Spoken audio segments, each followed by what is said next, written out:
আজকে পত্রিকায় একটা খবর দেখে একটু মনটা খারাপ হয়েছে। সুইস ব্যাংকে অনেক টাকা জমা হয়েছে এই বছরে।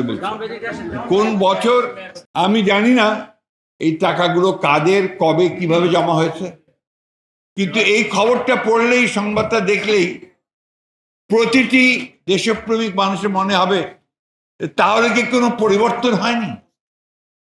আমরা যে কথাগুলো বললাম এর আগে, যে আমাদের সম্পদ লুটে নিয়ে গেছে সেই মাফিয়ারা, ফ্যাসিবাদীরা, হাজার হাজার কোটি টাকা লুটপাট হয়েছে, তাহলে কি, আমি জানি না এক্স্যাক্টলি, যে আই ডোন্ট নো যে এটা কখন হয়েছে, ব্যাপারটা এটা পরিষ্কার করে আসেনি।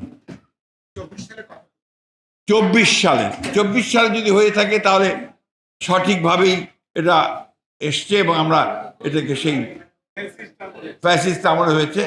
এটা আরেকটা প্রমাণ হয়েছে যে কি পরিমাণ লুটপাট তারা করেছে, কি পরিমাণ এই মাফিয়া চক্র দিয়ে তারা লুটে নিয়ে গেছে। এই বিষয়গুলি আমাদের কাছে খুব জরুরি। আজকে ফ্যাসিস্ট আওয়ামী লীগ তারা বাংলাদেশের প্রতিটি প্রতিষ্ঠানকে ধ্বংস করে দিয়েছে। তারা নির্বাচন ব্যবস্থা, রাষ্ট্রীয় কাঠামো, বিচার ব্যবস্থা,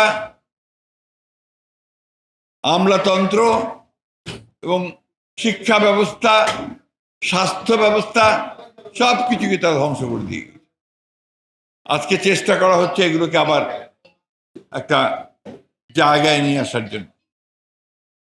আমরা আশা করি যে অন্তর্বর্তীকালীন সরকার তারা কাজ শুরু করেছেন, নিঃসন্দেহে তারা ইতিমধ্যে অনেক কাজ করেছেন এবং ভালো কাজ করছেন, আমাদেরকে পথ দেখাচ্ছেন।